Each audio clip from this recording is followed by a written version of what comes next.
ஹல்லேலூயா. உற்சாகமா சொல்லலாம் ஹல்லேலூயா. ஒரு விஷயம் கண்களை மூடி தேவனை நோக்கி நாம் பார்க்க போகிறோம். இரக்கமுள்ள தகப்பனே, அப்ப அந்த அருமையான வேலைக்காக நன்றி செலுத்துகிறோம். இந்த அருமையான வேலையிலும் எங்களை இந்த நாளில ஒன்று கூடி வர என் தகப்பன் கொடுத்திருக்கிற ஸ்லாக்கியத்துக்காக பாக்கியத்துக்காக நன்றி செலுத்துகிறேனப்பா. நீங்க பிள்ளைகளோடு பேசும்படியாய் இடைபடும்படியாய் ஜெபிக்கிறேனப்பா. பிள்ளைகளுக்காக என்னென்ன வார்த்தைகளை நீங்க பேசணும்னு விருப்பப்படுறீங்களோப்பா, இந்த அடியின் மூலமா நீங்க பேசுங்க. திட்டமும் தெளிவுமாய் நீங்க வெளிப்படும்படியாய் ஜெபிக்கிறேனப்பா. அடியினால அடியினுடைய சுயத்தை நீங்க மறைத்து போடுங்கப்பா. நீங்க வெளிப்படும்படியாய் ஜெபிக்கிறேனப்பா. உங்களுடைய கருத்துக்களை இந்த நேரம் முழுவதுமா ஒப்பு கொடுக்கிறேன். நீங்க பொறுப்படுத்தி வழி நடத்துங்க. இயேசு கிறிஸ்து மூலம் ஜெபிக்கிறேன் நல்ல பிதாவே, ஆமென். நாளுக்காய் கர்த்தருடைய பாதத்திலே காத்திருந்த பொழுது கர்த்தர் கொடுத்ததான வார்த்தை எடுத்தவர்கள் வாசிக்கலாமே. 2 கொரிந்தியரின் புஸ்தகம் 12ஆம் அதிகாரம் 9வது வசனத்தை. அதற்கு அவர், என் கிருபை உனக்கு போதும், என் கிருபை உனக்கு போதும், பலவீனத்திலே என் பலன் பூரணமாய் விளங்கும் என்றார். பலவீனத்திலே என் பலன் பூரணமாய் விளங்கும் என்றார். ஆகையால் கிறிஸ்துவின் வல்லமை என்மேல் தங்கும்படி, கிறிஸ்துவின் வல்லமை என்மேல் தங்கும்படி என் பலவீனங்களை குறித்து நான் மிகவும், என் பலவீனங்களை குறித்து நான் மிகவும் சந்தோஷமாய் மேன்மை பாராட்டுவேன். சந்தோஷமாய் மேன்மை பாராட்டுவேன். இந்த வசனம் அழகாய் சொல்லுகிறது. அதற்கு அவர், என் கிருபை உனக்கு போதும், பலவீனத்தில என் பலன் பூர்ணமாய் விளங்கும். எல்லாருக்கும் பிடித்ததான ஒரு வசனம், தெரிந்த ஒரு பட்சியான ஒரு வசனம் தான் இந்த வசனம். என் கிருபை உனக்கு போதும். எப்படியான தருணத்திலே இந்த வார்த்தைகளை அப்போஸ்தலனாகிய பவுலுக்கு இயேசு கிறிஸ்து கொடுத்தார் என்று சொல்லி நாம் பார்க்கும் பொழுது 1வது வசனம் இவ்வாறாக சொல்லுகிறது. மேன்மை பாராட்டுகிறது எனக்கு தகுதி அல்லவே, ஆகிலும் கர்த்தர் அருளிய தரிசனங்களையும் வெளிப்படுத்தல்களையும் சொல்லுகிறேன். 7ஆம் வசனம் வாசிக்கலாம். அன்றியும் எனக்கு வெளிப்படுத்தப்பட்டவைகளுக்குரிய மேன்மை நிமித்தம் நான் என்னை உயர்த்தாதபடிக்கு என் மாம்சத்திலே ஒரு முள் கொடுக்கப்பட்டிருக்கிறது. என்னை நான் உயர்த்தாதபடிக்கு அது என்னை குட்டும் சாத்தானுடைய தூதனா இருக்கிறது. இவர் மேன்மை பாராட்டாதபடிக்கு தரிசனங்களை காண்கிற ஒரு மகன் தான், கர்த்தரோடு இடைப்படுகிற ஒரு மகன் தான். ஆனாலும் அதை குறித்து கவலை தூக்கிவிட்டு நான் தேவனோடு பேசுகிறேன், நான் தரிசனங்களை காண்கிறேன் என்று சொல்லி மேன்மை பாராட்டாதபடிக்கு அவருக்கு ஒரு முள் கொடுக்கப்பட்டிருக்கிறது என்று சொல்லி இந்த பகுதிகளிலே நாம் பார்க்கிறோம். அப்படி என்ன ஒரு முள் கொடுக்கப்பட்டிருக்கிறது என்று நாம் பார்க்கும் பொழுது வாசிக்கலாம். கலாத்தியர் 4வது அதிகாரம் 13வது வசனத்தை. உங்களுக்கு தெரிந்திருக்கிறபடி நான் சரீர பலவீனத்தோடு முதலாந்தரம் உங்களுக்கு சுவிசேஷத்தை பிரசங்கித்தேன். அப்படி இருந்தும் என் சரீரத்தில் உண்டாயிருக்கிற சோதனையை நீங்கள் அசட்டை பண்ணாமலும் அலோசியாமலும் தேவதூதனை போலவும் கிறிஸ்து இயேசுவை போலவும் என்னை ஏற்றுக்கொண்டீர்கள். அப்பொழுது நீங்கள் கொண்டிருந்த ஆனந்த பாக்கியம் இங்கே உங்கள் கண்களை பிடுங்கி எனக்கு கொடுக்க கூடுமானால் அப்படியும் செய்திருப்பீர்கள் என்று உங்களுக்கு சாட்சியா இருக்கிற இந்த பகுதிகள் நமக்கு காட்டுகிறது. வேத வல்லுநர்கள் இவ்வாறாக சொல்லுகிறார்கள். முள் என்பது அவர் கண்களில் இருக்கிற ஒரு பலவீனமாக கருதப்படுகிறது. நீர் வடிந்து கொண்டே இருக்கும். இதனால பல நிந்தனைகளை, போராட்டங்களை அவர் சந்தித்திருப்பாரு. பல காரியங்கள், பல பேச்சுகளை அவர் கேட்டிருப்பாரு. அதனால் அது ஒரு முள்ளாக, சாத்தான் குட்டப்படுகிற ஒரு முள்ளாக காணப்படுகிறது. அவருடைய சரீரத்துல கொடுக்கப்பட்டதாக நாம் பார்க்கிறோம். இதற்காக அவர் ஜெபிக்காம இல்ல. வசனம் இவ்வாறாக சொல்லுகிறது. வாசிக்கலாம். 2 கொரிந்தியரின் புஸ்தகம் 12வது அதிகாரம் 8வது வசனத்தை. அது என்னை விட்டு நீங்கும்படிக்கு நான் 3 தரம் கர்த்தரிடத்தில் வேண்டிக் கொண்டேன். அவர் வேண்டிக் கொள்ளவில்லை, 3 தரம் ஸ்பெசிபிக்கா இந்த காரியத்துக்காக 3 தரம் வேண்டினார் என்று சொல்லி இந்த வேத பகுதி சொல்லுகிறது. 3 தரம். முதல் தரம் ஜெபித்திருக்கிறாரு, பதில் வரல, சோர்ந்து போகல, தொடர்ந்து ஜெபிக்கிறாரு. 2ஆம் விஷயம் இந்த காரியத்துக்காக ஜெபித்திருக்கிறாரு, பதில் வரல. 3ஆவது ஜெபித்திருக்கிறாரு. ஆனா ஒருவேளை இந்த ஜெபம் நிராகரிக்கப்பட்ட ஒரு ஜெபம் போல தோன்றினாலும் நோன்னு சொன்னாலும் அது ஒரு பதில் தான். அவ கர்த்தர் கொடுக்கிற பதில் தான். வாசிக்கலாம் மீண்டுமாக 9வது வசனத்தை. அதற்கு அவர், என் கிருபை உனக்கு போதும், பலவீனத்திலே என்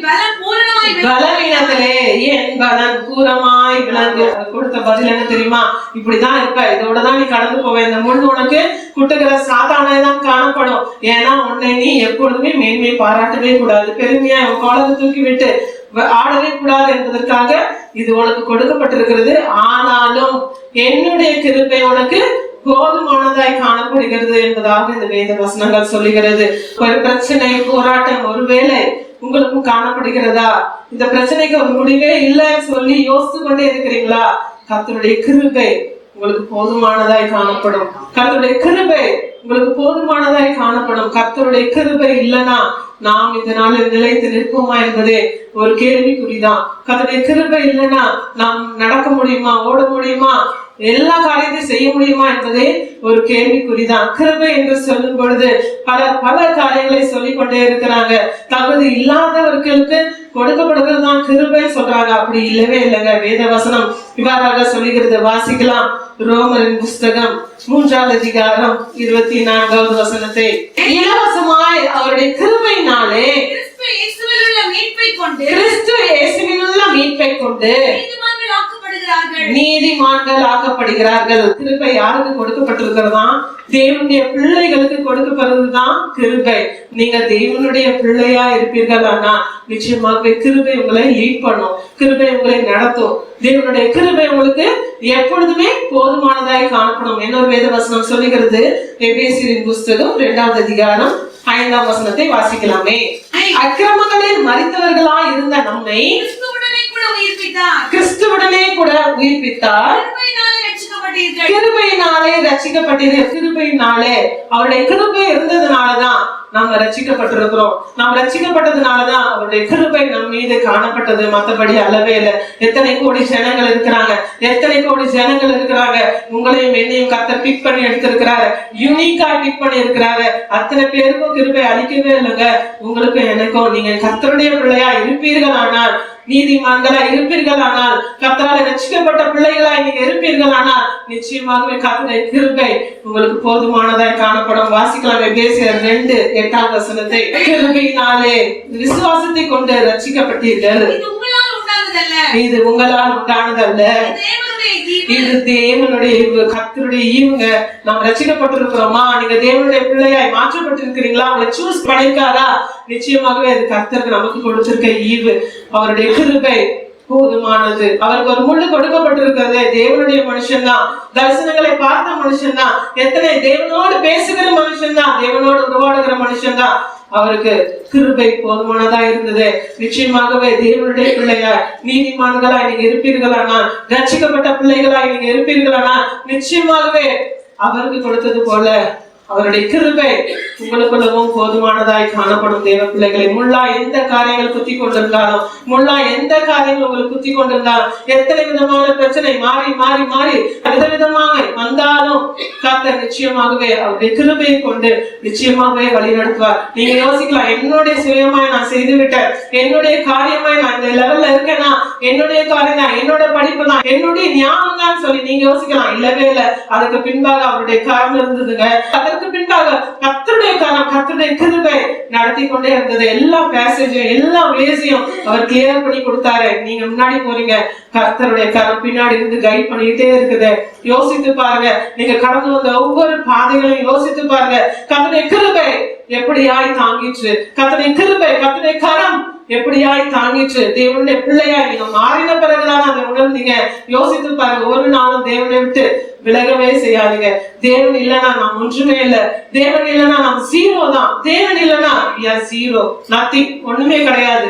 கர்த்தருடைய கிருபை வேணும், கர்த்தருடைய சமூகம் வேணும், கர்த்தருடைய கிருபை நம்மை வழி நடத்தும். கர்த்தர் நமக்கு ஆலோசனை கொடுத்து நடத்துகிறவராய் காணப்படுகிறார். ஏன் கிருபை உனக்கு போதும். எப்படிப்பட்டதான முள்ளா இருந்தாலும், எப்படிப்பட்டதான பலவீனங்களா இருந்தாலும் கர்த்தருடைய கிருபை போதுமானதாய் காணப்படும். நீங்க இருக்க வேண்டியது தேவனுடைய சமூகத்துல. தேவனால் ரட்சிக்கப்பட்ட பிள்ளைகளாய் நீங்க காணப்படணும், நீதிமான்களாய் காணப்படும். அப்பதான் கிருபை நிச்சயமாகவே வேலை செய்யும், மற்றபடி அல்லவே இல்லை. கிருபை கிருபை கிருபை கர்த்தர் பார்த்துப்பார்.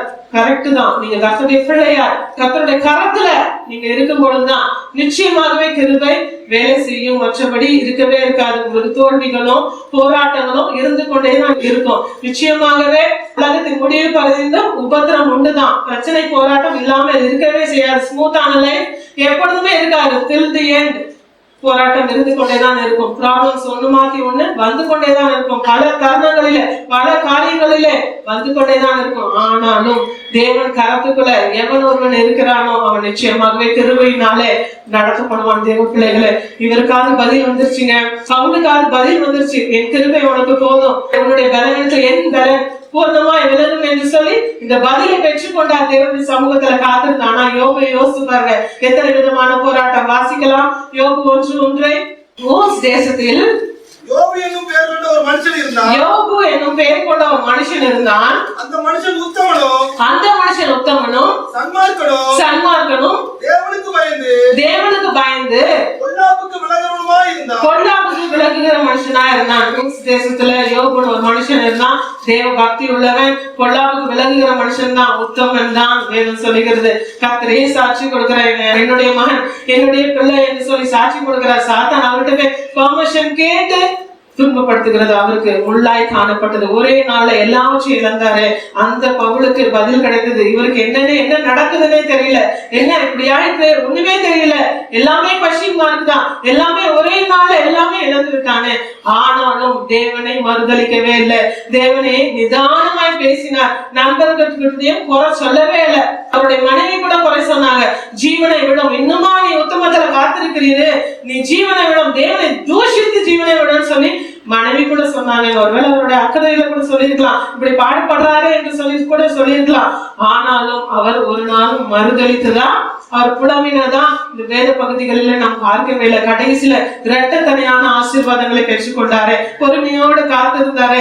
எல்லா முள்ளையும் சகித்தாரு, எல்லா பிரச்சனையும் சகித்தாரு, எல்லா போராட்டத்தையும் சகித்தாரு.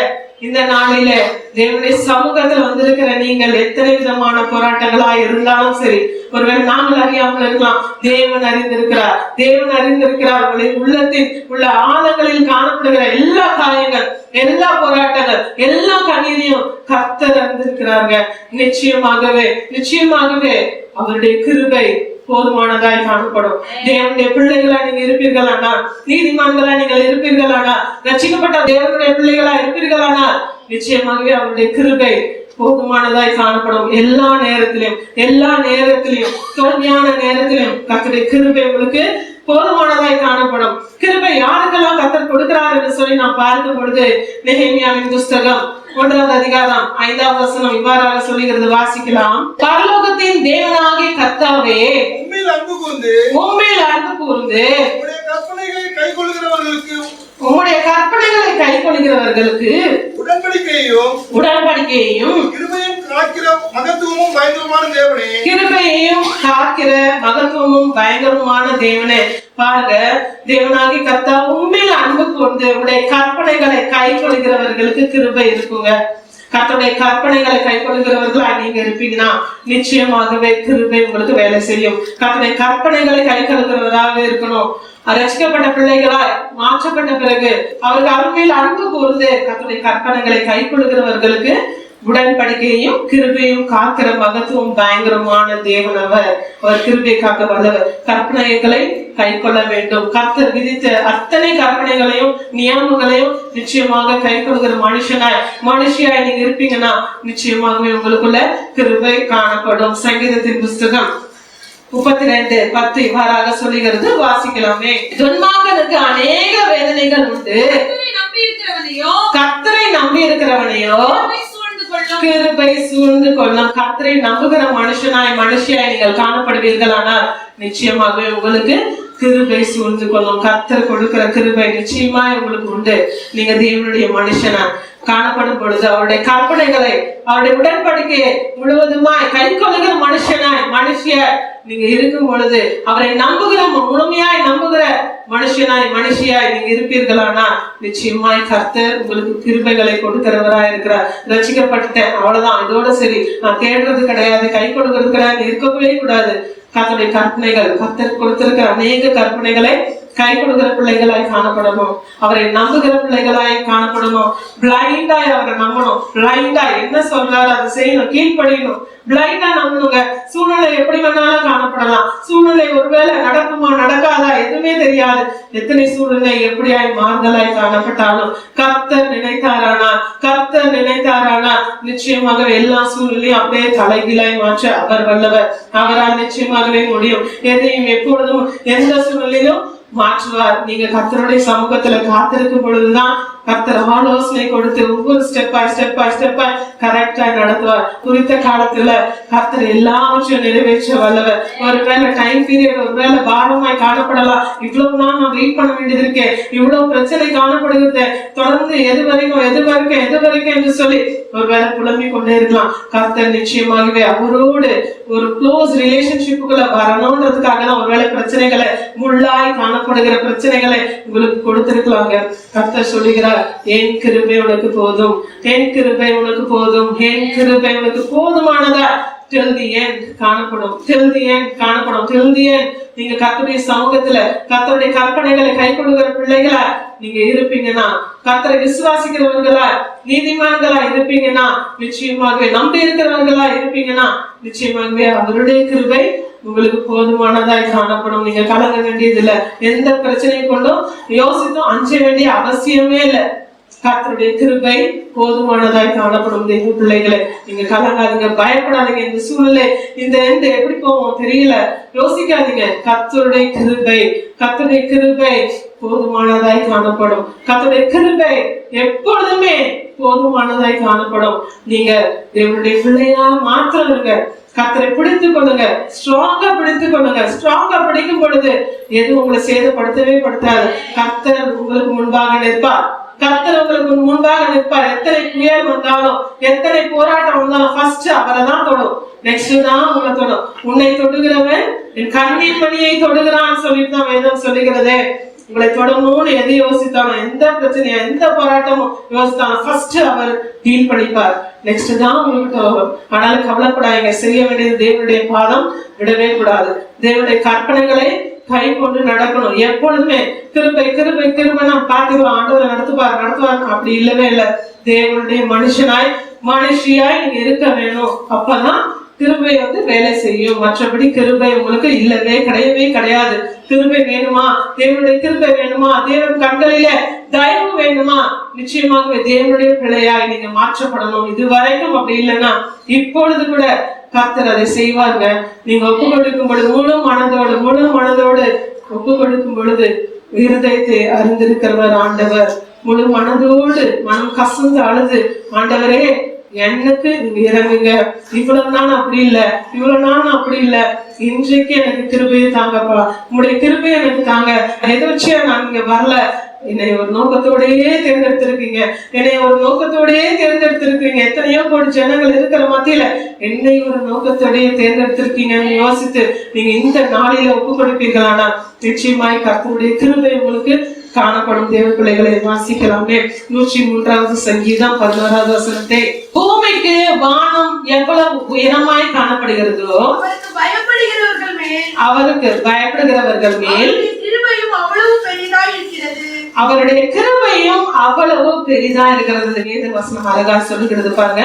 பூமிக்கு எப்படி வானம் எவ்வளவாய் உயரமாய் காணப்படுகிறதோ கர்த்தருக்கு பயப்படுகிறவர்கள் மேல் அவருடைய கிருபையும் அவ்வளவு பெரிதா இருக்குதான். கர்த்தருக்கு பயப்படுகிற பிள்ளையாய் காணப்படணும். கர்த்தருக்கு பயப்படுகிற மனுஷியாய் நீங்க காணப்படுவீங்கன்னா கர்த்தருடைய கிருபையும் அப்படியாய் வேலை செய்யும். கர்த்தருக்கு பயப்படுகிற மனுஷியாய் காணப்படுகிறீங்களா?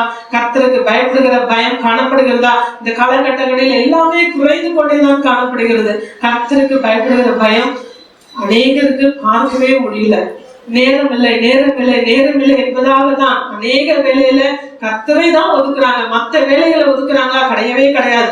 கர்த்தருடைய சமூகத்துல வர்றதுதான் ஒதுக்கி போயிடுது. டைம் இல்ல, பிஸி, மீட்டிங்ஸ் வரலையா, நான் பிஸி, எனக்கு ஒர்க், டைம் இல்ல, அப்படிதான் சொல்றோமே தவிர, அப்படிதான் சொல்றீங்களே தவிர மற்றபடி இல்லவே இல்லை. மற்ற எல்லாத்துக்கும் டைம் இருக்கு. வேதத்தை வாசிக்கும், தேவனுடைய சமூகத்துல வர்றதுக்கும் டைமே இல்லை. Busy busy. பிசாசானவன் கெச்சிக்கிற சிங்கம் போல வகை தேடி சுற்றி திரிகிறான், எவனை விழுங்கலாமா என்று சொல்லி. அதற்கு இடம் கொடுத்துடாதீங்க. கர்த்தர் விரும்புகிற பரிசுத்தம் உங்களுக்கு தேவை. கர்த்தருக்கு பயப்படுகிற பயம் உங்களுக்கு தேவை. அது இருக்கும் பொழுது நிச்சயமாகவே கர்த்தருடைய கிருபையும் அவ்வளவு பெரிதாய் விளங்கும். தேவ பிள்ளைகளை யோசித்து பாருங்க. கர்த்தருக்கு பயப்படுகிற பயம் இருக்கிறதா? கர்த்தர் மேல் உங்களுக்கு நம்பிக்கை இருக்கிறதா?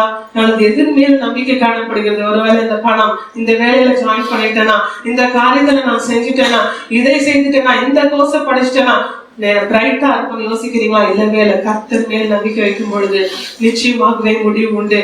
உன் நம்பிக்கை வீண் போகாது. நிச்சயமாகவே முடிவு உண்டு. உன் நம்பிக்கை வீண் போகாது. கர்த்தருடைய கிருபை நடத்தும். இதுவரைக்கும் நடத்தினவருக்கு நடத்த தெரியாதா? இதுவரைக்கும் நடத்தினாரு எபினேசர், இனியும் நடத்த வல்லவருங்க. நாம விசுவாசிக்கிற தேவன் இன்னார் என்று நாம் அறிந்து கொள்ள வேண்டும். அவர்களோடு இருக்கிறவர்களை காட்டிலும் நம்மோடு இருக்கிறவர் பெரியவர், எல்லாவற்றையும் செய்ய வல்லவர். அந்த நிச்சயம் உங்களுக்கு எப்பொழுதுமே வேணும். அந்த விசுவாசம் வேணும். பயப்படுகிற பயம் காணப்படுகிறதா? யோசித்து பாருங்க. ஒரு பயம் இருக்கிறதா? கர்த்தருக்கு இது பிரியமா? இந்த காரியம் நான் செய்யறேனே, கர்த்தருக்கு இது பிரியமா? யோசித்து பார்த்திருக்கீங்களா? யோசித்து பாருங்க. இந்த காலகட்டங்களில் பெருகி கொண்டிருக்கிற பாவங்கள், செல்போன் நிமித்தமா பல பிரச்சனை, பல போராட்டம் தான். அநேக காரியங்களை நாங்கள் பார்த்து கொண்டேதான் இருக்கோம். செல்போன் அத்தனை பேரையும் கெடுத்து கொண்டு இருக்கிறது. டைம் கூட ஷேர் பண்ண முடியல, பேசுறதுக்கு டைம் இல்லை. செல்போன் தான். கிடைக்கிற நேரங்கள் கொஞ்சம் தான். குடும்பத்துல கணவன் மனைவி பேசுகிற நேரங்கள் கொஞ்சம் தான். ஆனாலும் அந்த நேரத்தையும் கன்சியூம் ஆக்குறது என்ன தெரியுமா? செல்போன் தான். கணவன் ஒரு செல்போன், மனைவி ஒரு செல்போன், இன்னும் பிள்ளைகள் ஒரு செல்போன், மாத்தி வைத்துக் கொண்டு நேரத்தை கழிக்கிற காரியங்கள் தான் பார்க்கிறோம். குடும்பமா ஜெபம் காணப்படுகிறதா? யோசித்து பார்க்க போறீங்க. ஜெபம் வாழ்க்கையில நிச்சயமாய் வேண்டும். குடும்ப ஜெபங்கள் நிச்சயமாய் காணப்படணும். குடும்ப ஜெபங்கள் இல்லைன்னா கூறு இல்லாத வீடு போலதான் காணப்படும். குடும்ப ஜெபங்கள் வேண்டும். பிள்ளைகளுக்கு கர்த்தரை கொடுத்துருங்க. என்னத்தை கொடுக்கிறோமோ இல்லையோ கர்த்தரை கொடுக்க வேண்டும். கர்த்தரை கொடுக்கும் பொழுது கர்த்தர் பார்த்து கொண்டு இருக்கிறார் என்ற உணர்வோடு அவர்கள் செயல்படணும். அப்படியாய் நம்மளுடைய வளர்ப்பு காணப்படணும். கர்த்தரை கொடுக்கும் பொழுது கர்த்தரையே நடத்தி கொடுப்பார். கர்த்தரண்டை விட்டு விடுங்க. எல்லாத்தையும் கலங்காதீங்க. எதை குறித்து கலங்காதீங்க. கர்த்தருக்கு பயப்படுகிற பயம் நிச்சயமாய வேண்டும். விட்டுருவார். எது செய்தாலும் விட்டுட்டே இருப்பார், பார்த்துக்கிட்டே இருப்பாரு. அவர் விடுறாரு, டக்குன்னு அடி விழுதா, சந்தோஷப்படணும். தப்பிட்டோம்பா அப்படின்ட்டு. அடி விழலையா, வெயிட்டா விழ போகுதுன்னு அர்த்தம். கர்த்தர்கிட்ட இருந்து அடி வாங்கல, சரி பார்த்து ஒரு வாட்டி செஞ்சுட்டோம், தப்பு இல்லை, நமக்கு ஒன்றும் ஆகல, லெட்ஸ் ப்ரொசீட். இருக்கவே இருக்கக்கூடாது. வெயிட் பண்றாரா கர்த்தரு, வெயிட்டா போட போறாருன்னு அர்த்தம். எச்சரிப்பு சத்தம் வந்து கொண்டேதானே இருக்கிறது. எத்தனை முறை வந்து கொண்டே இருக்கிறது. தேவையில்லாத ஆலோசனை உங்களை விட்டு அகற்றுங்க. நல்ல ஆலோசனை கொடுக்கிற பிள்ளைகளை உங்களோட ஃப்ரெண்ட்ஸா வைத்துக்கோங்க. தி பெஸ்ட் ஃப்ரெண்டு கர்த்தர் தான் இருக்கணும். கர்த்தர் தான் ஆலோசனை கொடுக்கணும். உங்களுக்கு நன்மை சொன்னது போல உங்களுக்கு நன்மை நினைக்கிறவங்க பேரண்ட்ஸா தான் இருக்க முடியும். பேரண்ட்ஸை தவிர்த்து யாரும் உங்க நன்மையாய் நடத்தவே முடியாது. ஆலோசனை கொடுக்கிறவங்க எதுவும் தீய ஆலோசனை தான் முக்காவாசி பேர் கொடுக்குறாங்க. நல்ல ஆலோசனை கொடுக்கிற ஜனங்கள் குறைந்து கொண்டேதான் இருக்கிறாங்க. நீங்க நல்லா இருக்கிறது யாருக்குமே பிடிக்காதுங்க, உங்க பேரண்ட்ஸ்க்கு பிடிக்கும். யோசித்து பாருங்க. தேவனுக்கு பயப்படுகிற பயம் குறைந்து கொண்டே காணப்படுகிறது இந்த நாளில. யோசித்து பாருங்க. தேவனுக்கு பயப்படுகிற பயம் உங்களுக்குள்ள காணப்படுகிறதா? தேவனுக்கு பயப்படுகிற பயம் காணப்படுகிறதா? குறைவுபட்டிருப்பீர்களானால் அதை நிச்சயமாக இந்த நாளில அதை கூட்டுங்க. கர்த்தரை தேடுங்க. வேதத்தை வாசிங்க. அதுதான் உங்களை சுத்தப்படுத்தும். கர்த்தருடைய வேத வசனம் தான் உங்களோட பேசும். சில காரியங்களில் பதிலாய் கர்த்தருடைய வசனம் தான் காணப்படுகிறது. அநேக கர்த்தருடைய வசனத்தை மறந்து போறாங்க. நீங்க தேவனை மறந்தீர்களானால் அவரும் உங்களை மறந்து விட்டு விடுவார். அப்படிதான் வேத வசனம் சொல்லுகிறது. மறந்து விட்டு விடுவாருங்க. தேவனை மறக்காதீங்க. தேவனுக்கு பயப்படுகிற பயம் வேண்டும். தேவன் மேல் நம்பிக்கை வேண்டும். நீதிமன்களை நீங்க இருக்கும் பொழுது தேவன் கிருபையாய் நடத்துகிறார். கர்த்தருடைய கற்பனைகளை கை கொள்கிற மகளாய் நீங்க இருப்பீங்கன்னா கர்த்தர் கிருபையாய் நடத்தி கொண்டே இருக்கிறார். யோசித்து பார்க்கிறீர்களா? யோசித்து பாருங்க. நீங்க நடத்தி வந்த பாதைகள் எல்லாமே உங்களுடைய வழிகளா? நீங்க தேர்ந்தெடுத்த வழிகளா? நீங்க தேர்ந்தெடுத்த வழிகள் எல்லாம் தப்பாய்தான் போயிருக்கும்.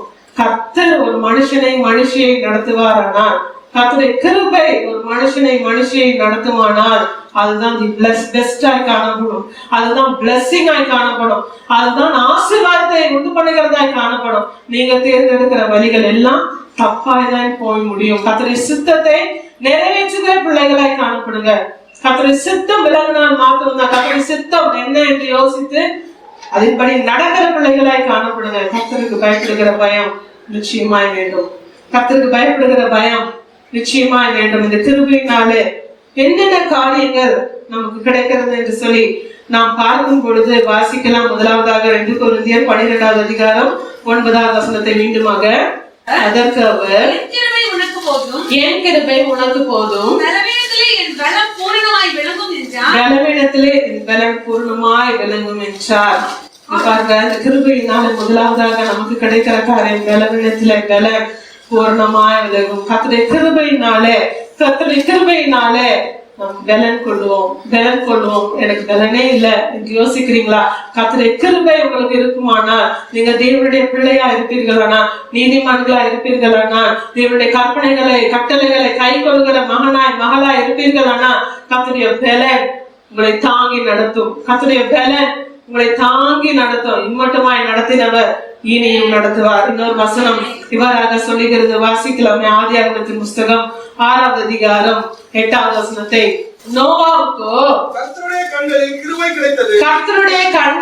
கிருபை கிடைத்தது. வாசிக்கலாம் 5ஆம் வசனத்திலிருந்து. மனுஷனுடைய அக்கிரமம் பூமியிலே பெருகினது என்றும் அவன் இருதயத்தின் நினைவுகளின் தோற்றமெல்லாம் நித்தமும் பொல்லாதது என்றும் கர்த்தர் கண்டு, தாம் பூமியிலே மனுஷனை உண்டாக்கினதற்கு கர்த்தர் மனஸ்தாபப்பட்டார். அது அவர் இருதயத்துக்கு விசனமாய் இருந்தது. அப்பொழுது கர்த்தர், நான் சிருஷ்டித்த மனுஷனை பூமியின் மேல் வைக்காமல் மனுஷன் முதற்கொண்டு மிருகங்கள், ஊரும் பிராணிகள், ஆகாயத்து பறவைகள் பரியந்தமும் உண்டாயிருக்கிறவைகளை நிக்கிரகம் பண்ணுவேன். நான் அவர்களை உண்டாக்கினது எனக்கு மனஸ்தாபமா இருக்கிறது என்றார். நோவாவுக்கு கர்த்தருடைய கண்களிலே கிருபை கிடைத்தது. இத்தனை அக்கிரமம் நிறைந்த பூமியில நோவாவுக்கு கர்த்தருடைய கண்களிலே தயவு கிடைத்தது, கிருபை கிடைத்தது என்று சொல்லி வேத வசனம் அழகாக சொல்லுகிறது. இந்த காலகட்டமும் அப்படித்தான் இருக்கிறது. இந்த காலகட்டம் ரொம்ப அக்கிரமங்கள் நிறைந்ததாய், பாவங்கள் நிறைந்த பூமியில உலகத்துக்குள்ளாய் வாழ்ந்து கொண்டேதான் காணப்படுகிறோம். ஆனாலும் கர்த்தருடைய கண்களில உங்களுக்கும் எனக்கும் கிருபை வேணும்னா கர்த்தருடைய பிள்ளையா இருக்கணும். கர்த்தருடைய கற்பனைகளை கை கொள்ளுகிற பிள்ளைகளா இருக்கணும், நீதிமான்களா இருக்கணும். அப்பொழுதுதான் அழிவில் இருந்து நம்மை மீட்டெடுக்க முடியும். அழிவில் இருந்து உங்களை நீங்க மீட்டெடுக்க முடியும். கர்த்தருடைய கிருபை இருந்தால்தான், கர்த்தருடைய கிருபை அழிவில் இருந்து ஒரு மனுஷனை மீட்டெடுக்கும். இந்த நோவாவுக்கு கர்த்தருடைய கண்களிலே கிருபை கிடைத்தது. அக்கிரமம் நிறைந்த, மிகவும் அக்கிரமம் நிறைந்த பூமி என்று சொல்லி இந்த வேத பகுதிகள் சொல்லுகிறது. அக்கிரமம் பூமியில பெருகினது, மனுஷனை உண்டாக்கினது தேவனுக்கு விசனமாய் இருந்தது. சந்தோஷமாய்தான் உண்டாக்கினார். மனுஷியை சந்தோஷமாய் உண்டாக்கினாரே. நீங்க பழகி பெருகுங்க, பூமியை நிரப்புங்கன்னு சொல்லி சந்தோஷமாய் தானே கர்த்தர் உண்டாக்கினார். கிருபையை போக்கடித்து விட்டார்களே, பாவம் கீழ்ப்படியாமை அந்த கிருபையை போக்கடித்து விட்டது. ஆதாமுக்கு ஏவாளுக்கு எவ்வளவு பெரிய ஸ்லாக்கியம். தேவன் அவரோட இருந்தார், தேவன் அவர்களோட இருந்தார், அவர்களோட உலாவினார், அவர்களோடு பேசினாரே. ஒரே ஒரு கீழ்ப்படியாமை, அவர்கள் செய்த காரியம் கீழ்ப்படியில, பாவம் முழுவதுமாய் அவர்களை தேவனை விட்டு பிரித்து விட்டதே. தேவன் கொடுத்த ஆசீர்வாதங்களை முழுவதுமாய் அவங்க அனுபவிக்கவே முடியலையே. எத்தனை பெரிய ஸ்லாக்கியம். அவரோடு இருந்தார்னா, ஒரு மனுஷனோடு தேவன் இருந்தார்னா, ஒரு மனுஷியோடு தேவன் பேசுவாரானால் அது எத்தனை பெரிய பாக்கியம், எத்தனை பெரிய ஸ்லாக்கியம். அந்த ஸ்லாக்கியத்தை இழந்து போய்விட்டாங்களே.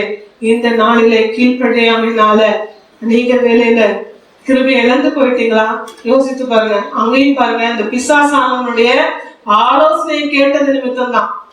அந்த ஆலோசனை, தேர்ட் பர்சனுடைய ஆலோசனையே கேட்டது நிமித்தம் நான் கர்த்தர் சொன்ன வார்த்தைக்கு கீழ்ப்படியாதபடி, இந்த பிசாசுடைய ஆலோசனையே, பிசாசு சொன்ன காரியத்துக்கு கீழ்ப்படிந்ததுனாலதான் அவர்களுக்கு கொடுக்கப்பட்ட கிருபையை அவர்கள் இழந்து விட்டார்கள். இந்த நாளில உங்களுக்கு கொடுக்கப்பட்ட கிருபைகளை இழந்து கொண்டே இருக்கிறீங்களா?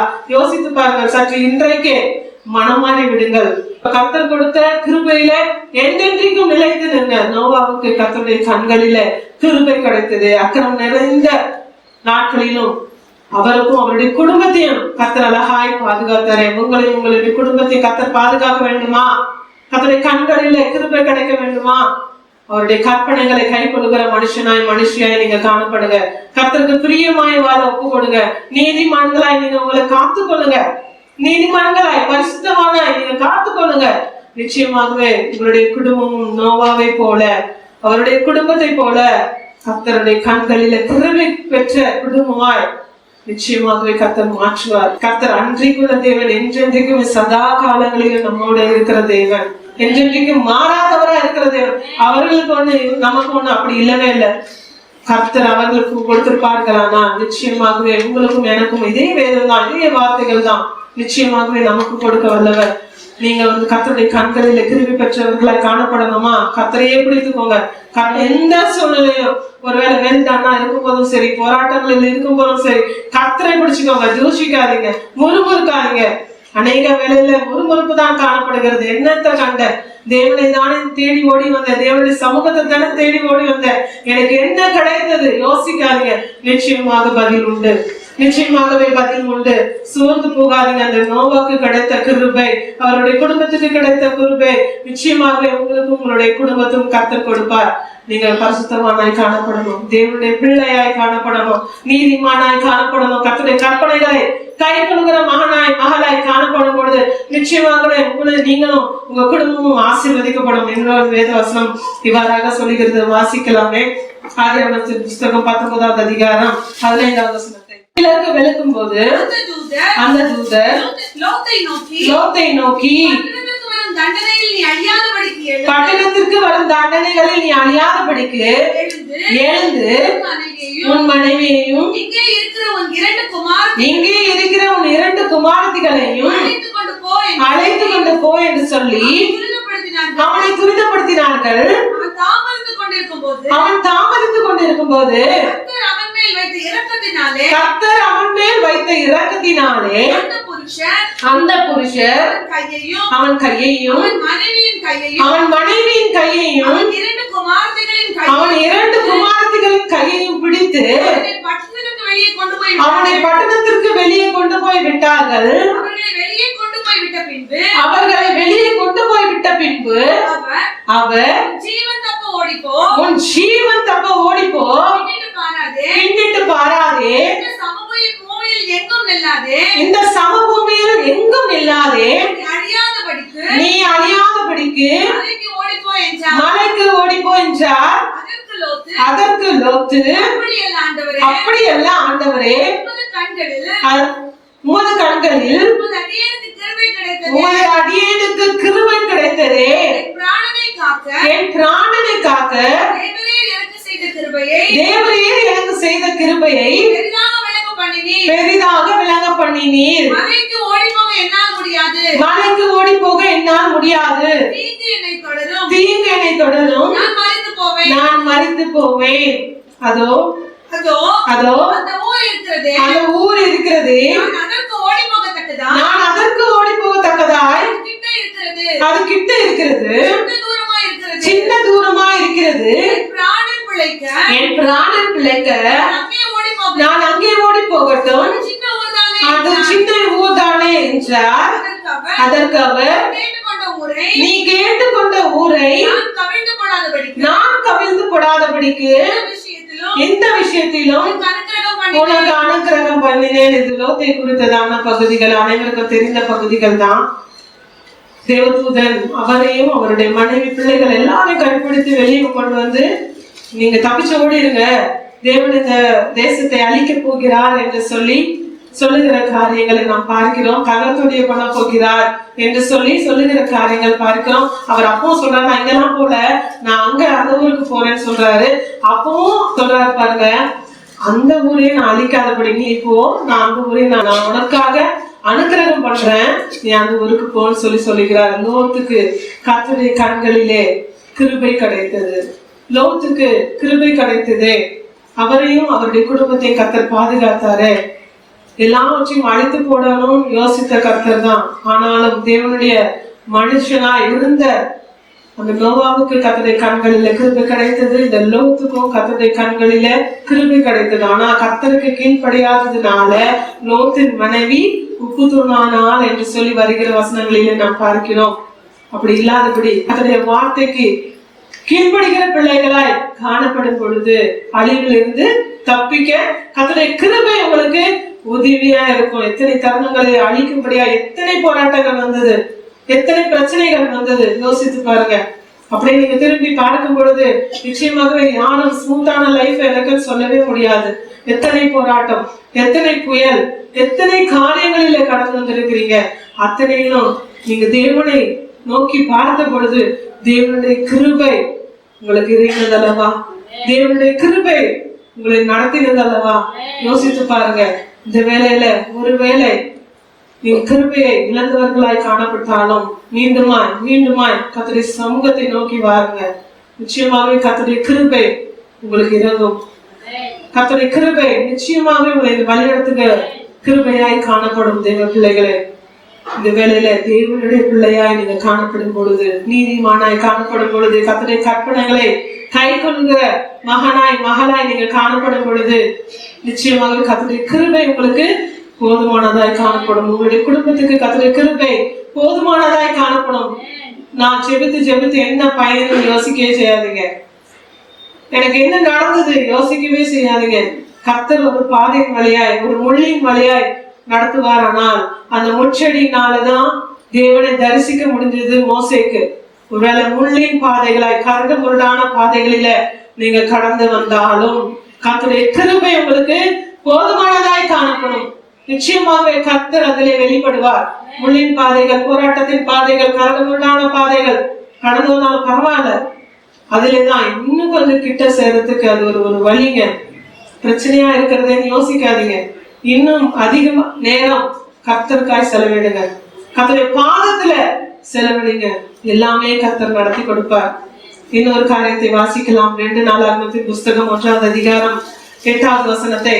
சாலமோன் தேவனை நோக்கி, தேவரீர் என் தகப்பனாகிய தாவீதுக்கு பெரிய கிருபை செய்து என்னை அவர் ஸ்தானத்திலே ராஜாவாக்கினேர். நம்மை உயர்த்துகிறது அவருடைய கிருபைங்க. நம்மை உயர்த்துகிறது அவருடைய கிருபை. இதுல பாருங்க, சாலமோன் சொல்லுகிறார், தேவரீரே என் தகப்பனாகிய தாவீதுக்கு பெரிய கிருபை செய்து என்னை அவர் ஸ்தானத்திலே ராஜாவாக்கினீரே என்று சொல்லுகிறார். தேவன் உயர்த்துகிறவர். அவருடைய கிருபை நம்மை உயர்த்துகிறதாய் காணப்படுகிறது. ஒரு மனுஷன் மேல கர்த்தருடைய கிருபை இருக்குமானால் நிச்சயமாய் உயர்த்தப்படுவீர்கள். எப்பொழுதுமே தாழ்ந்தே காணப்பட மாட்டீங்க. நிச்சயமாக கர்த்தர் உங்களுடைய கும்பை உயர்த்துவார். எந்த நோக்கத்துக்காக கூட்டி வந்திருக்காரோ தெரியாது, எந்த நோக்கத்துக்காக வைத்திருக்கிறாரோ தெரியாது. யாரும் கர்த்தருடைய சித்தம் இல்லாமல் இந்த சபையில இணைந்திருக்கவே முடியாது. எத்தனையோ பேர் இருக்காங்களே, எத்தனையோ குடும்பங்கள் காணப்படுகிறது. கர்த்தர் உங்களையும் எங்களையும் இணைத்திருப்பார். ஆனா நிச்சயமாகவே ஒரு நோக்கம் உண்டு, நிச்சயமாகவே ஒரு நோக்கம் உண்டுங்க. நிச்சயமாகவே கர்த்தர் அதை நடத்த வல்லவரா இருக்கிறார். உங்களை உயர்த்த வல்லவரா இருக்கிறார். அவருடைய கிருபை நிச்சயமாகவே உங்களை உயர்த்தும். கர்த்தருடைய கற்பனைகளிலே நடக்கிற பிள்ளைகளா இருங்க. கர்த்தருடைய கற்பனைகளை பிடித்து நடக்கிற பிள்ளைகளா, அதை ஃபாலோ பண்ணிக்கிறவர்களா இருங்க. நிச்சயமாகவே கிருபை வேலை செய்யும். வாசிக்கலாம். ஆதியாகமத்தின் புஸ்தகம் 39ஆம் அதிகாரம் 21வது வசனத்தை. கர்த்தரோ யோசேப்போட இருந்து அவன் மேல் கிருபை வைத்து சிறைச்சாலை தலைவனுடைய தயவு அவனுக்கு கிடைக்கும்படி செய்தார். இந்த கிருபை பாருங்க, மனுஷன் தயவை உண்டாக்குகிற கிருபை, மனுஷன் தயவை கொடுக்கிற கிருபை. மனுஷன் தயவு கிடைக்கும். நிச்சயமாகவே தேவனுடைய கிருபை உங்களுக்கு காணப்படுகிறதா? மனுஷன் ஏதோ சும்மா ஹெல்ப் பண்றேன்னு சொல்லிட்டு கடந்து வருகிறதே இல்ல. கர்த்தருடைய கண்களில கிருபை கிடைத்ததானால் மாத்திரம்தான் ஒரு மனுஷன் உங்களுக்கு ஹெல்ப் பண்ணுவாங்க. நிச்சயமாகவே ஏதோ சும்மா ஹெல்ப் பண்ணி ஏதோ ஃப்ரெண்டு சொல்லிட்டா ஹெல்ப் பண்றா கிடையவே கிடையாது. அந்த மனுஷன் மேல கிருபையா இருந்து கர்த்தர் உதவினால் ஒழிய ஒரு மனுஷனுக்கும் எந்த உதவியும் வரவே வராது. நிச்சயமாகவே கர்த்தருடைய கண்களில கிருபை இருந்ததுன்னா உங்க மேல எல்லாமே சாதகமாய் காணப்படும். மனுஷ தயவு காணப்படும். நீங்க உயர்த்தப்படுவீங்க. அழிவிலிருந்து நீங்க காக்கப்படுவீங்க. இந்த நாளில யோசித்து பாருங்க, தேவனுடைய கிருபை என் மீது காணப்படுகிறதா? அல்லது பாவத்தின் நிமித்தமாய் கீழ்ப்படியாமல் நிமித்தமாய் கிருபையை போக்கெடுத்துக் கொண்டு இருக்கிறீர்களா? யோசித்து பாருங்க. அப்படி எந்தெந்த காரியத்துல நீங்க மாற்றப்பட வேண்டுமோ நிச்சயமாகவே அதுல மாற்றினீங்கன்னா நிச்சயமாகவே கர்த்தருடைய கண்களிலே உங்களுக்கு கிருபை காணப்படும். அவருடைய கிருபை போதுமானதாய் காணப்படும். எல்லா சூழ்நிலையிலும் கர்த்தர் போதுமானதாய் கடந்து வருவார்கள். யாருக்கெல்லாம் கிருபை இல்லை என்று சொல்லி நான் பார்க்கும் பொழுது எபிரேயரின் புஸ்தகம் 12வது அதிகாரம் 15வது வசனம் இவ்வாறாக சொல்லுகிறது. வாசிக்கலாமே. ஒருவனும் தேவனுடைய கிருபையை இழந்து போகாதபடிக்கும் யாதொரு கசப்பான வேர் முளைத்தெழும்பி கலக்கம் உண்டாக்குகிறதினால் அநேகர் தீட்டுப்படாதபடிக்கும் ஒருவனும் வேசிக்கலனாகவும் ஒருவேளை போஜனத்துக்காக சிரேஷ்டபுத்திர பாகத்தை விற்று போட்ட ஏசாவை போல சீர்கெட்டவனாகவும் இராதபடிக்கும் எச்சரிக்கையா இருங்க. இங்க பாருங்க, கிருபை போக்கடித்தாங்க. யாருன்னா கசப்பானவர்கள், கசப்பான எண்ணம் கொண்டவர்கள், வேசித்தனத்துல காணப்படுகிறவங்க, இனுமாய் சிரேஷ்டபுத்திர பாகத்தை விற்று போட்ட ஏசாவுக்கு சீர்கெட்டவனாய் காணப்படுவீர்களானால் நிச்சயமாகவே கர்த்தருடைய கிருபை உங்களுக்கு காணப்படவே செய்யாது. தேவனுடைய பிள்ளையா நீங்க இருப்பீங்கன்னா நிச்சயமாகவே கிருபை போதுமானதாய் காணப்படும். 2 சாமுவேல் 7வது அதிகாரம் 15வது வசனம் இவ்வாறாக சொல்லுகிறது. வாசிக்கலாமே. உனக்கு முன்பாக நான் தள்ளிவிட்ட சவுலின் இடத்திலிருந்து என் கிருபையை விலக்கினது போல அவனை விட்டு விலக்க மாட்டேன். சவுலுக்கு கர்த்தர் கொடுத்த கிருபையை விலக்கி விட்டார். தேவனை விட்டு விலகினதுனால, பாவம் செய்ததுனால தேவன் சவுலுக்கு கொடுத்திருந்த கிருபையை விலக்கி விட்டார். இந்த நாளில யோசித்து பார்க்க போகிறீங்க. அவருடைய கிருபை இல்லாம நம்மளால வாழவே முடியாது. அவருடைய கிருபை தான் நம்மளை வாழ வைக்கும். இம்மட்டுமாய் வாழ வைத்தது அவருடைய கிருபை தான். உங்களுடைய ஞானம் அல்ல, உங்களுடைய படிப்பு அல்ல, உங்களுடைய வேலை அல்ல, உங்களுடைய பணமும் அல்ல. கர்த்தருடைய கிருபை தான். கர்த்தருடைய கிருபை தான். என் பிரயாசம் இல்லவே அல்ல, உங்களுடைய கை பிரயாசங்கள் அல்ல, உங்களுடைய ஜாப் அல்ல, உங்களுடைய பிசினஸ் அல்ல. கர்த்தர் தான். கர்த்தர் தான். உணர்ந்தவர்களாக இருக்கிற இடத்துல அப்படியே எழுந்து நிற்போமா? கர்த்தரை நோக்கி பாருங்க. அப்பா, உங்களுடைய கிருபை இல்லாம என்னால வாழவே முடியாது. உங்களுடைய கிருபை இல்லாம என்னால வாழவே தெரியாதுப்பா. உங்களுடைய கிருபை இல்லாம என்னால வாழவே முடியாதுப்பா. இம்மட்டுமாய் நடத்தி வந்த அந்த கிருபை இனியுமாய் நடத்துங்கன்னு சொல்லி உணர்ந்தவர்களாக, அப்ப ஒரு வேலை என்னுடைய பாவத்தை நிமித்தமாய், உமக்கு கீழ்ப்படியாத நிமித்தமாய் கிருபைய ஒருவேளை நான் இழந்திருக்கலாம்ப்பா. இந்த வேலையில நான் உணர்கிறேன், என்னை ஒப்பு கொடுக்கிறேன் என்று சொல்லி முழுவதுமாய் ஒப்பு கொடுக்க போறீங்க. உங்க கிருபை இல்லாம என்னால் வாழ முடியாது ஐயா. உங்க கிருபை இல்லாம எனக்கு வாழவே தெரியாது. நான் நிற்பது உங்களுடைய கிருபை, நான் நிலைப்பது உங்க கிருபைதான். நான் நிற்பதும் நிலைப்பதும் உங்க கிருபைதான் சொல்லி உணர்ந்தவர்களாக இந்த வேலையில ஒப்பு கொடுக்க போறீங்க. அவர் இல்லைன்னா நமக்கு ஒண்ணுமே இல்லை. நம்ம படிப்பெல்லாம் ஒண்ணுமே கிடையாது. உங்களுடைய படிப்பெல்லாம் ஒண்ணுமே கிடையாது. கர்த்தர் இந்த நாளில உயர்த்தி வைத்திருக்கிறார்கள். அவருடைய சுத்த கிருபைதான். யாரும் பெர்ஃபெக்ட் சொல்லவே முடியாது. யாரும் பெர்ஃபெக்ட் சொல்லவே முடியாது. இம்பர்ஃபெக்டா நான் பெர்ஃபெக்டா மாத்தி, இம்பர்ஃபெக்டா இருந்தவங்க நான் பாவிகளா இருந்த உங்களையும் என்னையும் தான் கர்த்தர் பெர்ஃபெக்டாய் மாத்திக்கொண்டே இருக்கிறார். பரிசுத்தவானாய் பரிசுத்தவாட்டியாய் மாற்றிக்கொண்டே இருக்கிறாரு. அவருடைய கிருபை போதுமானதாய் காணப்படுகிறது. அவருடைய கிருபை வேலை செய்யணும்னா நீதிமான்களா இருக்கணும், கர்த்தருடைய கற்பனைகளை கை கொள்ளுகிற பிள்ளைகளா இருக்கணும். இந்த வேலையில உணர்ந்தவர்களா இந்த வேலையில ஒப்பு கொடுக்க போறீங்க. உங்க கிருபை இல்லாம என்னால் வாழ முடியாதையா.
அவருடைய சுத்த கிருபை தாங்க. எத்தனையோ பேர் மண்ணுக்குள்ள மறைந்து இருக்கிறாங்களே, ஆனாலும் கர்த்தர் ஜீவனோடு பலனோடு சுகத்தோடு நம்ம இந்த புதிய நாளை காண திரும்பி தந்திருக்கிறாரு. ஒவ்வொரு நாளும் புதிய புதிய பலனை கொடுத்து புதிய புதிய கிருபைகளை கொடுத்து நடத்தி கொண்டே இருக்கிறாரு. வாழ்நாள் முழுவதும் மகிழ்ச்சிக்குள்ளே நம்மை நடத்துகிறது. நாம் நிறுவனம் ஆகாமல் இருக்கிறது கர்த்தருடைய சுத்த கிருபை. அவர் நம்மை காத்து நடத்துகிறவராய் இருக்கிறார். பலவீன நேரத்துல அவர் பலனை கொடுத்து தாங்குகிறவராய் காணப்படுகிறார். நமக்கு அரணம், நமக்கு கோட்டையும், நமக்கு உயர்ந்த அடைக்கலும் அவர் தான் உணர்ந்தவர்களாக காணப்படுகிறோம்.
எத்தனையோ சத்துருக்களை நீங்க அழித்திருவீங்கப்பா.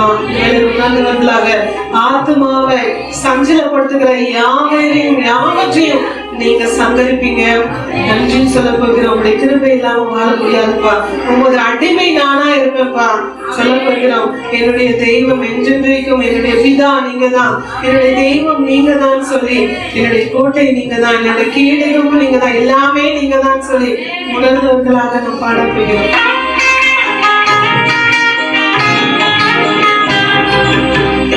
உமது கிருபையினால்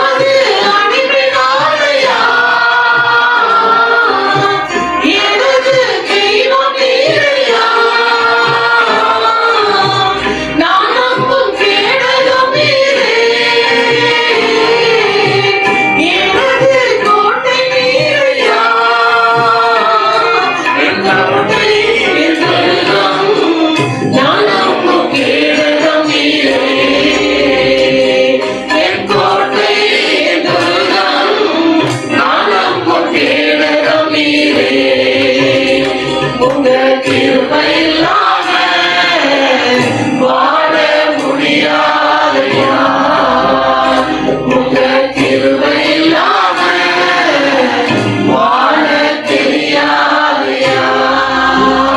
எப்பக்கம் நாம் நெருக்கப்பட்ட போதிலும் நாம் ஒடுங்கி போகாதபடி கர்த்தருடைய கிருபை நம்மை தாங்கினது. இந்த வேளையில உணர்ந்தவர்களாக உங்களுடைய கிருபை இல்லாம எங்களால வாழவே முடியாதுன்னு சொல்ல போகிறோம். கால் ஊன்றி இந்த நாளில் நாம் நடக்கிறோம் என்றால் அவருடைய சுத்த கிருபை தான். நாங்களின் கால்களை போல விரகடைய செய்தீரேன்னு சொல்ல போகிறோம். உயர்ந்த ஸ்தலங்களிலே திடனா என நடக்க செய்திருக்கிறீர்கள் சொல்ல போகிறோம். நம்முடைய கோட்டை அவர், நம்முடைய மரணம் அவர் தான், உயர்ந்தல அடைக்கணும் அவர் தான். அவருடைய கிருபை இல்லாம இந்த நிலைமைக்கு யாருமே வந்திருக்க முடியாது. நீங்க வந்திருக்க முடியாது உணர்ந்தவர்களாக.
அப்பா உங்களுடைய கிருபை இல்லாம எங்களால வாழவே முடியாதப்பா. உங்களுடைய கிருபை இல்லாம எங்களால நிலைத்து நிற்கவே முடியாதப்பா. உங்களுடைய கிருபை தான் எங்களை நிலைத்து நிற்க வைத்திருக்கிறது ஆண்டவரே. அதுக்காக நன்றி செலுத்துகிறோம். எப்பொழுதுமே நாங்கள் உண்மை பற்றுகிற பிள்ளைகளாய் அப்பா, பிள்ளைகள் உண்மையே நோக்கி பார்க்கிறவர்களாக காணப்படட்டும். உங்களுடைய கற்பனைகளை கட்டளைகளை பிடித்திருக்கிற பிள்ளைகளாக காணப்படட்டும் ஆண்டவரே. அதன்படி நடக்கிற பிள்ளைகளாய் காணப்படட்டும் ஆண்டவரே. ஒரு பொழுதும் கிருபையை போக்கடிக்கிறவர்களாய் அல்லப்பா, எப்பொழுதுமே எப்பொழுதுமே ஓடி பிடிக்கிறவர்களாக சேர்ந்து பெற்றுக் கொள்ளுகிற பிள்ளைகளாக காணப்படட்டும் அப்பா. அப்பா உண்மை விட்டு விலகுகிற வாழ்க்கை வேணவே வேண்டாம் அப்பா. எப்பொழுதுமே உம்மோடு அப்பா, உம்மோடு உருவாடுகிற ஒரு வாழ்க்கை தான் வேணும் அப்பா. உங்களுடைய கண்களிலே தயவு கிடைக்கிற வாழ்க்கை தான் வேணும் அப்பா. அப்படிப்பட்ட வாழ்க்கையை அப்பா பிள்ளைகளுக்கு நீங்க தருபடியாக செபிக்கிறேன் ஆண்டவரே. எத்தனை முள்ளாய் குத்துகிற காரியங்கள் எதுவா இருந்தாலும், எத்தனை போராட்டம், எத்தனை புயல் போன்ற காரியங்கள் இருந்தாலும், எந்த வேலையில பிள்ளைகளுக்கு உங்களுடைய கிருபை போதுமானதாய் விலகட்டும் ஆண்டவரே, போதுமானதாய் விலகட்டும் ஆண்டவரே. ஒவ்வொரு காரியங்களுக்கும் நீங்க செய்தி தருபடியாக செபிக்கிறீங்கப்பா. உங்களுடைய கிருபையில தரம் இறங்கட்டும் அப்பா. பிள்ளைகளுக்கு உங்களுடைய கண்களை தயவு கிடைக்கட்டும், கிருபை கிடைக்கட்டும் ஆண்டவரே. அப்பா உங்களுடைய கரம் விலகட்டும் அப்பா. எப்பொழுதுமே எப்பொழுதுமே உண்மை நோக்கிற பிள்ளைகளாய் காணப்படட்டும் ஆண்டவரே. ஒரு நொடி கூட அப்பா உண்மை விட்டு விடாத ஒரு வாழ்க்கை அப்பா ஒவ்வொருவருக்கும் நீங்க தரப்படியாக செபிக்கிறீங்கப்பா. இப்பொழுது கூட ராசாவே அப்பா ஒப்பு கொடுக்கிற ஒவ்வொரு பிள்ளைகள் மீதும் அப்பா உங்களுடைய கிருபையை நீங்க வைக்கும்படியாக செபிக்கிறேன். உங்களுடைய கிருபை போதுமானதா விளங்கும்படியாக செபிக்கிறேன் ஆண்டவரே. அப்பா அழிவிலிருந்து காக்கிற கிருபை அப்பா, உயர்த்துகிற கிருபை அப்பா ஆண்டவரே ஒவ்வொருவருக்கும் தேவை அப்பா. விலகிடத்துல விலன் கொடுக்கிற கிருபை அப்பா, எல்லா சூழ்நிலையிலும் ஆண்டவரே உங்களுடைய கிருபை தான் வேணும் அப்பா. வேற எதுவுமே வேண்டாம் அப்பா. உங்களுடைய கிருபை வேணும் அப்பா. என் தகப்பன் நீங்க இறங்கும்படியாக செபிக்கிறேன். ஒவ்வொருவருக்கும் உங்களுடைய கிருபை கிடைக்கட்டும், ஒவ்வொருவருக்கும் உங்களுடைய கிருபை கிடைக்கட்டும் ஆண்டவரே.